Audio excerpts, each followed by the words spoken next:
In this video, I drive a 250,000 mile Renault Vel Satis. Firstly, this is one of the biggest cars I've ever seen. It's enormous. This video doesn't really give you a sense of scale of the thing. Let's go in for a closer look. It's the frontal styling is somewhat quirky. We've got clap hand wipers, so at least we won't have any of the problems of the Mondeo here. And yeah, just check out the sheer scale of the thing. I have to walk all the way over here to even get it all in.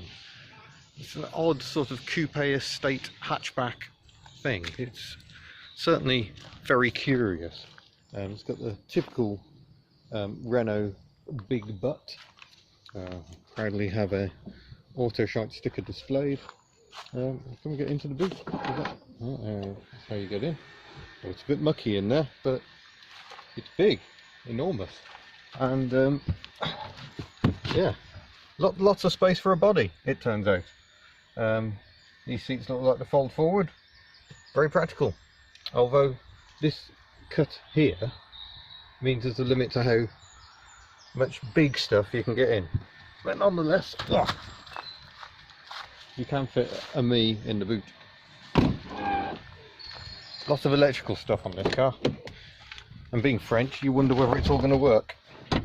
But here in the back, oh, this is some way beyond even the Mondeo. Look at that for legroom, and that's set for me. We've got various heater controls here in the back as well. Looks like we've got a big chunky armrest. So yeah, oh yeah, I feel like a captain of industry now. Decent amount of headroom. That's not bad at all, is it? They're very spacious. But I'm not really one for sitting in the back, so let's jump aboard the front. I must say these plastics haven't worn very well. They look very tired and scratched. The wood's quite nice though, if it is indeed wood. Let's jump into the front. Again, it's all looking a bit tired, but remember this car has done 250,000 miles. 6-speed manual transmission, and my pet hate, we've got an electronic handbrake, which takes some deciphering. And the storage opens for even better access. I particularly like the way the door trim almost comes off. Oh, I've just remembered I was told there's some secret cubbies in the back. What do we got under here?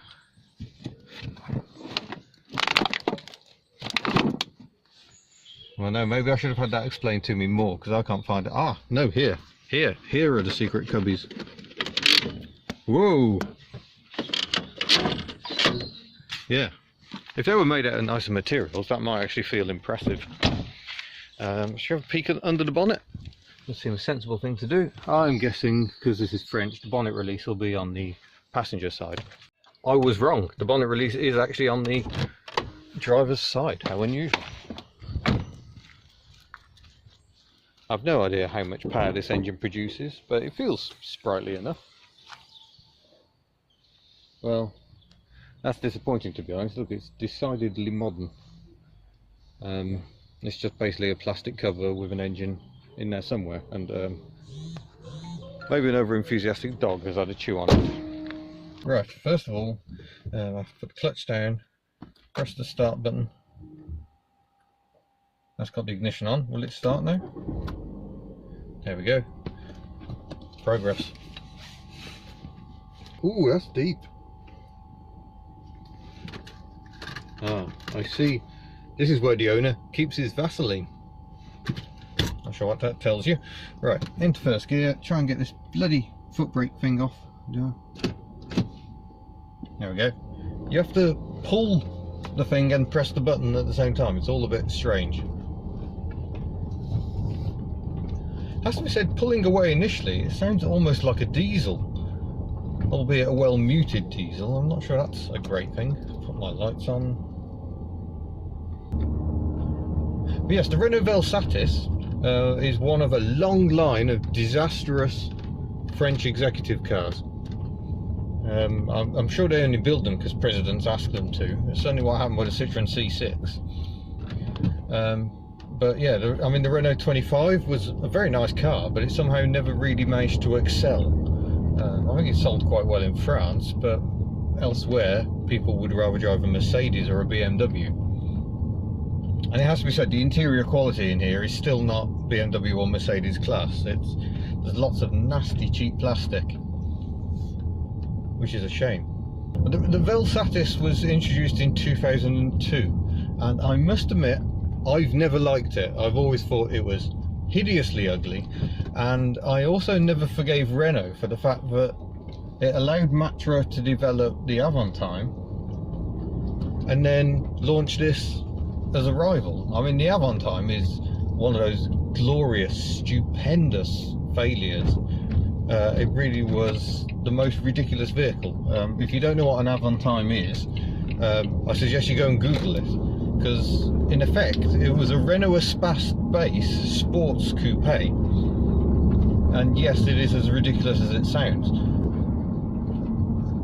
But yeah, as a commercial decision, the Avantime was a terrible one, and it ultimately killed Matra, and I've never really forgiven Renault for that. Renault took the production of the Espace, which had thus far been built by Matra, back in-house, and like I say, launched the Vel Satis as a second executive car. It's the most baffling decision. So this is really my first time to get to grips with a Vel Satis, and it's all pleasant so far. I mean, you are aware it's a huge car. It's huge in terms of overall length, but also width and height. So you sit a lot higher up than in a great many executive cars, and I like that. I like to sit up high. In fact, I've even raised the seat to further elevate my status. Sure, if you wanted the ultimate Vel Satis, it would have to be a V6 petrol with the automatic gearbox, but French auto gearbox is not always the strongest, and V6 engines not always the best. They did do a V6 twin turbo diesel version of these, but oh my gosh, I used to know someone who had one, and the repair bills that car could generate were nothing short of terrifying. But certainly passing the pottering about test quite nicely. Here's some broken road, and I heard it, but I didn't really feel it to any great extent. So by modern standards, it's a very good ride. And once again, don't forget, 250,000 miles on this example. It's not exactly factory fresh. We're just driving through a section that's got those speed humps. You know, those partial speed humps that are designed to be wide enough for an ambulance to go straight over, but will slow down a car.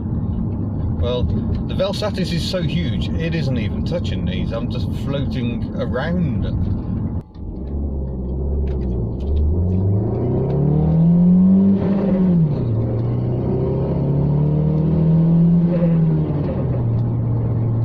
Oh, don't do that. No.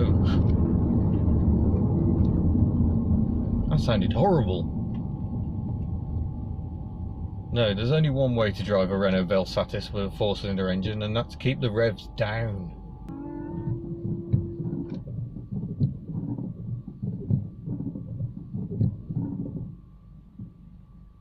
Oh no, we've got dribbles.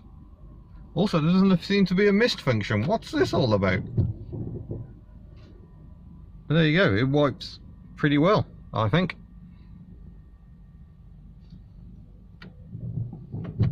Apart from that dribble, but I think that's mostly because that's where all the screen wash went, to be fair.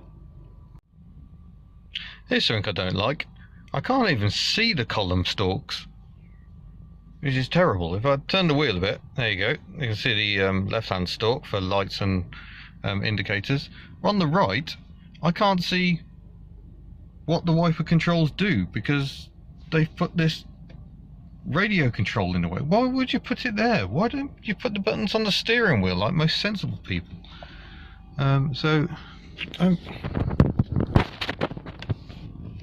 Yeah, I can't. I think we've got variable intermittent. I don't think we've got auto wipers, but it's very hard to tell because that really is poor ergonomics.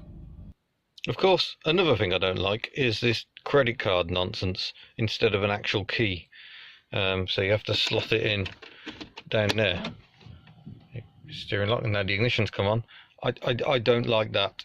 Perhaps I'm old and boring, but that's not That's not what I want. A key will do very nicely, and it kind of highlights my point that too much electronics ruins a car. So to conclude then, the Renault Vel Satis is pleasant in some ways, but distinctly not in others. Yeah, don't rev the engine in the 4-cylinder, it sounds horrible. It doesn't go particularly well, it's just uncomfortable. And electronic handbrake, work of the devil. But there are other things I do like. I like the driving position, I like the visibility for a modern vehicle, because you sit so high up you can really see what's going on. The ride and the handling seem very much on the acceptable side as well, perhaps a bit beyond acceptable. But this is, I'm forced to conclude, a car I do not want to own myself. That handbrake would drive me absolutely nuts. And while I've certainly been eager to try this and haven't been left too disappointed, it's just a car of that kind of era that it's starting to get too complicated and it has too many features I just don't want. So there you go. Perhaps shocking conclusion by my standards, but I've driven a vehicle I don't want to own. It doesn't happen very often, so mark this moment. But anyway, thank you for watching. Don't forget to subscribe, and I shall see you in a future video in yet another fantastic motor vehicle. Farewell.